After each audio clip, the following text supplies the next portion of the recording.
بسم الله الرحمن الرحيم. قبل ما نبتدي الوصفة بتاعتنا اللذيذة الحلوة البسيطة اللي مش مكلفة دي خالص، هنذكر ربنا سبحانه وتعالى علشان يرضى علينا في الدنيا وفي الآخرة. في الحياة نعيش بين يسر وعسر، وكلاهما نعمة، ففي اليسر يكون الشكر وسيجزي الله الشاكرين، وفي العسر يكون الصبر، إنما يوفى الصابرين أجورهم بغير حساب. الحمد لله حمدا تستديم فيه النعم وتطيب. آمين آمين آمين، ليا وليكوا ولأحبابنا إن شاء الله يا رب العالمين. وصلى الله وسلم على سيدنا محمد وعلى آله وصحبه أجمعين. هنعمل النهاردة وصفة اقتصادية فوق ما تتخيلوا.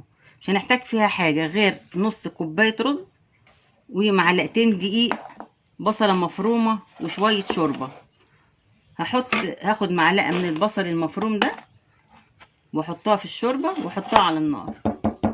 وتعالوا بقى نشوف هنعمل ايه.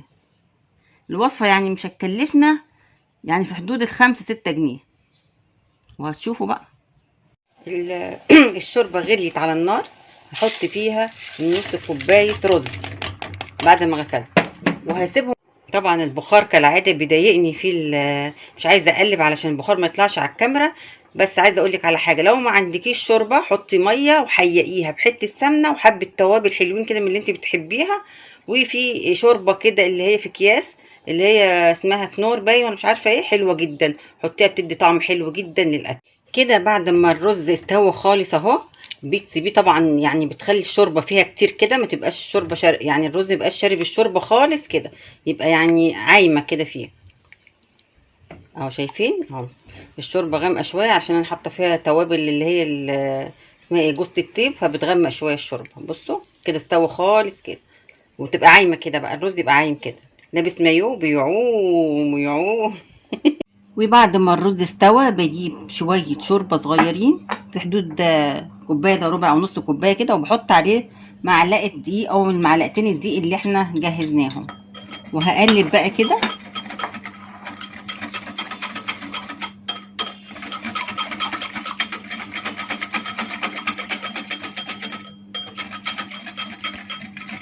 وعلى الرز اللي احنا سويناه بقى وهو على البوتاجاز كده، بحط الدقيق اللي بالشوربة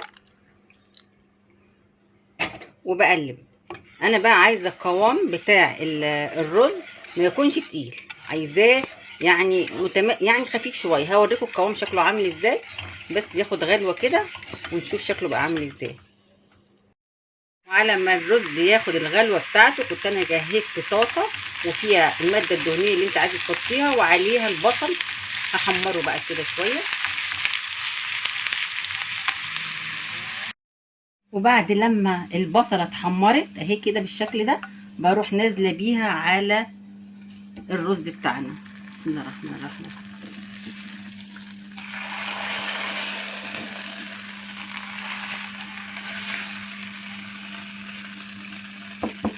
يبقى كده.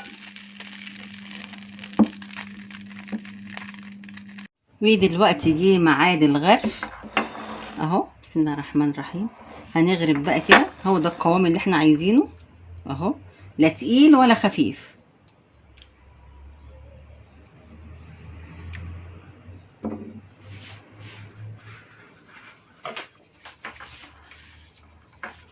ونرش على الوش شوية بصل متحمر، وناكل معاها مخلل بالعيش الطازة السخن.